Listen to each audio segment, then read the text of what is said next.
So you may have heard of the secret oath of the Jesuits. I looked into that, and what I found is this book called the Monita Secreta. It's on openlibrary.org, and it was written by an ex-Jesuit, and it was published originally in the year 1723. And I didn't read the whole thing, but I just skipped through it. And so I just want to share a few things here. If you want to look more closely into it, I'll leave the link below. So it says the greatest possible care must be taken that these instructions do not fall into the hands of strangers. But if this should happen, let it be denied that these are the principles of the society, and let such denial be confirmed by those of our members whom we are sure know nothing of them. So it's saying there are some people within the order itself who don't know the ultimate agenda, which makes sense because we know a lot of organizations do that. A lot of secret societies do that. Chapter 1, it says, in order to render itself acceptable to the inhabitants of a place, the object of the society will be of great service. It is necessary to discharge the most humble duties in hospitals, to visit the poor and the afflicted and prisoners, that the principal inhabitants may be led to admire and love our people. So I'm just going to skim through what I've highlighted in here. And then it says, and cause them to be more liberal towards us. And then it says, all must learn the same outward manner. Be cautious in buying land. Let this be done in the names of some trusty and secret friends. Let the purchases which are adjacent to our colleges be assigned to colleges at a distance, by which means it will be impossible that princes or magistrates can ever have certain knowledge of the revenue of the society. So, I mean, they're trying to hide their revenue. And then it says, let the greatest amount be always extorted from widows. And let what is contained in the Roman treasury be kept secret. And this reminded me of Matthew 23, where it says, woe to you, scribes and Pharisees, hypocrites, for you devour widows' houses, and for a pretense make long prayer.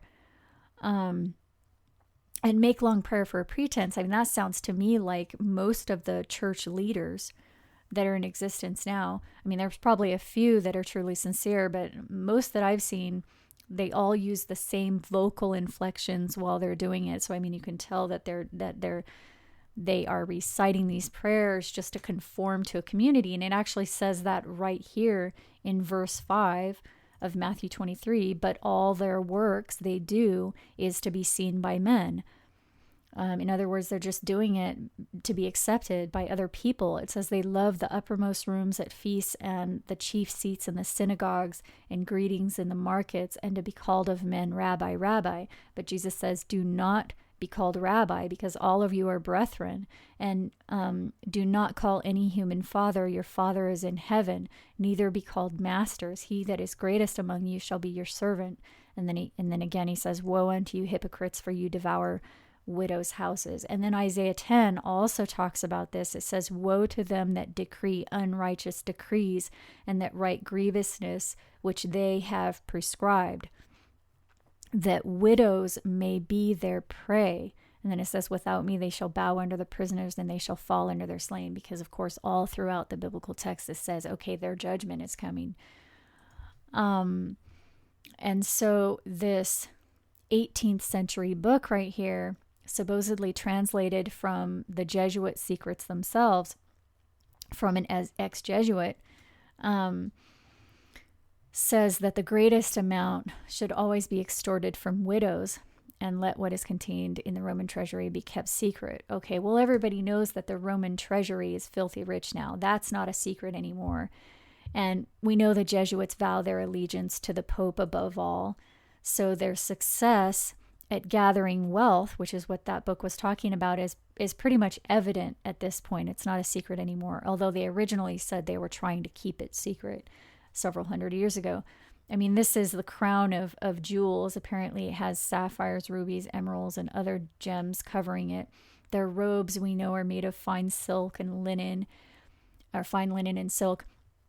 And I'm not an expert on this, but in just a short search, I found at least 3 different thrones that the popes sit on, which I don't know why anybody needs to sit on a throne. I'm 100% certain that Jesus would not be sitting on a throne while people are lying in the street homeless and starving to death. I mean, and a true representative of Jesus wouldn't do that either. I think we pretty much all can see that, I mean, at this point. And so the agenda that the Jesuits had in this book, clearly they have been successful at that, because their agenda was to acquire as much wealth as possible for the church, and to do it at any means necessary. And so it's clear that they were successful at that they acquired their wealth and their status. Very successful at that. So, and this pretty much explains that they used really evil means of doing that. And then it says here in chapter 2, every means must be employed at the beginning that we may gain the ears and minds of princes and leading men, so that there may not be any who may dare to rise against us. And then it says their evil deeds, interpret them favorably under the pretext that is for the common good. Not only that, it says right here, if the prince begins to do anything that's not acceptable, he must be encouraged and urged on. And it says here, those who are of great authority in the state, they must be used in subduing and restraining the sort of people who are oppressed to our society. So they're going to use the government to get rid of their enemies, or which are probably the good people in the world, the people that don't want to be part of it. And then it says, let our people so direct princes and illustrious men that they may appear to aim only at the greater glory of God, for their aim must not immediately, but gradually be directed to political and secular dominion. So very slowly over time, they're saying they want to take over the governments, basically. And then here, this is another one that's especially bad. It says, greater efforts must be made against those who attempt to set up schools for the education of youth. Let it be shown to princes and magistrates that these people will cause disturbance unless they are prevented. It's talking about people that just want to help children. They're to be demonized. And then it says here, concerning winning over rich widows to the society, it says that down here, they're going to do all these things that they may be more easily withdrawn from the conversation of visits and suitors. So they want these widows to remain lonely so they can take all their wealth and property. And then it talks about in what manner widows are to be secured and their property disposed of. So this pretty much explains why Jesus kept talking about widows all the time, saying those who, devour widows' houses. This is it right here. And then it says here, let the mothers be instructed to annoy their children even from infancy with reproofs, castigations, etc. And especially when daughters are grown up, let them be refused ornaments and apparel suitable to them. Then it talks about how they increase their revenue by accentuating those who are poor within their community, but keeping secret those who are wealthy. And I mean, that just shows you that they don't even take care of their own. They simply use their destitute to advance their own agenda. And then it says it's necessary to dismiss as an enemy whoever has alienated those who are devoted to the church or persuaded any rich person or any person well disposed to leave. And also it's necessary to dismiss those who show greater affection for their relatives when disposing of their property. So if someone wants to leave their house to their child, for example, then this society will not accept them and dismiss them as an enemy for simply wanting to give their own property to their children. And personally, when I was looking at this, the first thing I thought of was that this is the binding of the tares right here, because obviously they're taking in people that are really evil and making enemies of those that are actually good people.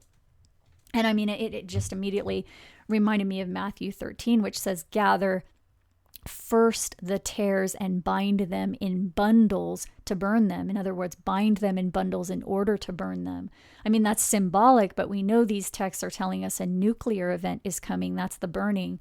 And a great multitude will be saved from that, a multitude that can't be counted. But before that, the tares, the bad seed, will be bound together in bundles. So, I mean, that's just what this seems like to me. Because if you continue reading this, you'll see they're dismissing good people and keeping the bad. So they dismiss those who care for their relatives right here. And then not only that, they actually harass those people. It says, okay, those people that care about their relatives, we're going to dismiss them, but that they may not afterwards complain of the cause of their dismissal, which was that they cared for their own family, then let them not be dismissed immediately. Instead, let them be harassed with chapters and public censures, and let them be restrained from recreation and conversation with strangers. Let them be deprived until they are driven to murmuring, and then let them be dismissed as persons pernicious to others by bad example. So, and then it goes on, it says they will also do this kind of thing to those who know their secrets. First, let them be persuaded to promise in writing that they will never write or speak anything injurious to the society, but at the same time, let the superiors preserve in writing their evil inclinations, failings, and vices, which they themselves have at some time given according to the custom of the society. So it's talking about their confessions right there. Their Catholic confessions will be used against them. Then it says, this is what's done to those who simply know their secrets and are dismissed. I mean, they might not even tell anyone the secrets their whole life, but just because they know some of the secrets, this is what is done to them. It says they are discredited and harassed, simply because somebody suspected that they might tell the secrets later, not because they actually did anything. And by the way, this is still happening in our own day and age. I've been talking about that. I just uploaded a video on it. It's called organized stalking and harassment. So this is still going on. So I'll try to remember to link that below that video if you're interested in that. And then it says right here outright what they're doing is suppression. So let me just read through here. It says it must be contrived that we may keep up an intimate correspondence with someone in the family in which the dismissed reside, and as soon as anything is discovered blamable or deserving of censure, let it be spread amongst the common people by means of persons of inferior degree who are attached to us. So we're going to have somebody from the church spy on them, hopefully somebody in their own family. But if not, they're probably going to use somebody else. And if something bad is discovered, we're gonna tell everybody in the community. And then it says, but if they commit nothing worthy of censure and conduct themselves in a praiseworthy manner, then let their virtues and actions, which are deserving of commendation, be depreciated by subtle insinuations and doubtful expressions until the esteem and confidence which is attached to them is diminished. So basically, if you can't find anything bad on them, just make it up. Just imply that they're doing bad things. And then it just outright admits that it's suppression, that's what they're doing. Okay. And then it talks about recruiting the men, let them associate with us, taking care that familiarity does not produce contempt. Well, I mean, why would it produce contempt unless they knew that what they were doing was bad? And then I'm just going to go through the headings of these chapters right here. You can read it later if you want to. And then it says, showing publicly a contempt for riches. So even though they're trying to gather wealth, they want everybody else to think, oh, they're not interested in that. And it says it will be necessary to act more here's a good one. After they manipulate the wealth out of those widows, it says it's necessary to be more resolute, to act more resolutely and sternly with widows and other persons who have given most of their property to the society. So basically manipulate them into giving all their wealth and then treat them badly after that. And they talk about their methods of advancing the society. And then this at the end talks about the vows that their members take. I thought it was sort of strange how it says peculiar care in the education of boys. I'm not sure what that means. Then they promise special obedience to the Pope, blindly following whatever they're told to do by their superior, who they believe holds the place of Christ. And in this one, this person is vowing to depose and kill all the kings and princes who don't believe in their ideology. So that's pretty much it. We all know Pope Francis is the first Jesuit pope. So there it is. That's what the Jesuit agenda was hundreds of years ago. At least part of it. And we've had ex-Jesuits come out recently and say that they were instructed to infiltrate Christian churches. So that's part of their agenda as well. Okay, I'm going to stop this video now. There's links below if you want to know more.